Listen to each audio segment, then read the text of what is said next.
So yun guys, magkikwentuhan lang kami dito at bubunot kami ng mga words dito sa Mahiwagang Kasirola. At yun ang gagamitin naming words para makabuo ng kwento. Sige po. Okay guys? Okay po. Gets right? So first pick natin si Quiz Joff. Uy, quiz joke. Alam niyo ba, nagpunta ako sa beach, ang dami nakatibak. Nagpunta ka sa beach, marami kang nakitang nakatibak. Ngayon, yung tibak nilagay nila sa batok. Di ba nilagay lang sa batok yung tibak? Oh. Meron ako nakita, Chef Boy Logro sa TV. Oh. Naghiwa ng sibuyas. Ay, naghiwa ng sibuyas. Oo. So yung sibuyas pala, amoy ingrown. Ang may ingrown siya, di ba? Oo. Yung ingrown may ngipin. Yung ingrown na may ngipin, may gulong. Yung gulong naman nagkaroon ng ingron. Tapos nakita ko yung gulong sa gilid. May kamot. So nakita mo yung gulong may kamot, no? Oo, may kamot yung Kasi gulong. nung nakaraan, nagpa-vulcanize ako dun sa talyer. Yeah. Di yung gulong, akala nila may kamot. Yung pala, may tae. Yung gulong may tae. At nagkaroon siya ng pigsa. Ito yung kasunod ng kwento. Nagkaroon siya ng pigsa. Ayun! Nagkaroon siya ng pigsa sa paa. Diba? Easy! Nung nagkaroon siya ng pigsa sa paa, Oh. dinilaan niya. Dila!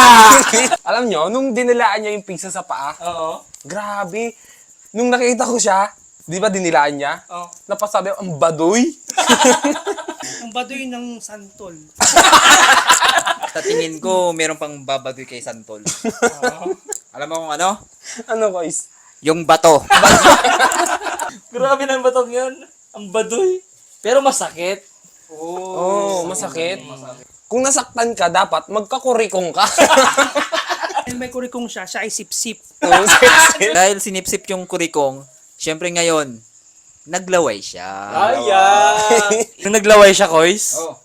nagutom siya bigla. Oh. Kaya siya kumain. Kumain. So grabe, nung kumain siya, ang kinain niya, unggoy. Pagkatapos niyang kumain ng unggoy, ang nangyari ay nagkaroon siya ng tinga. Nung kumain siya, nagkatinga siya. Sige. Tinga, ba't dalawa-dalawa? O di nagkatinga-tinga. Nagkatinga-tinga siya. Dahil nagkatiga-tiga siya, nakita yung Guys, nung nagkatinga-tinga yung sumama pati yung puwet. Pagkatapos sumama ng puwet, nagkaroon ng kulangot. Nagkaroon siya ng kulangot. sa puwet. Ngayon, inutusan siya ng nanay niya bumili ng itlog. Ayun, sipag na pala. Alam niyo ba nang bumili sa tindahan? Ah. Napansin ng tindera, meron siyang tagyawat. Oo, sabi rin niya sa akin noon, malaki daw yung tigyawat niya sa mukha. Kaso nga lang, buwan-buwan daw siya dinadatnan ng tagyawat. Tuwing bukang liwayway pala siya nagkakaroon ng tigyawat. At hindi lang siya tinutubuan ng tagyawat. Ano pa? Tinutubuan din siya ng pulgas. Nagkaroon siya ng pulgas, alam niyo ba? Oh. Gumamit siya ng baso para tanggalin ito. Kaya no, nung gumamit siya ng baso para matanggal yung pigsa, Oh. kailangan niya ng iinumin. Kaya nagsunggit siya ng buko. Pagkatapos niya nagsungkit ng buko, nagkaroon siya ng muta. So yun guys, tapos na. Tapos ang aming kwentong walang kwenta. So yun guys. Mga kwentong walang kwenta. Yay! Follow for more. Para mo more. Tropan So, guys, cake. Tropan cake. Like and Okay, share. live and share. Bye-bye!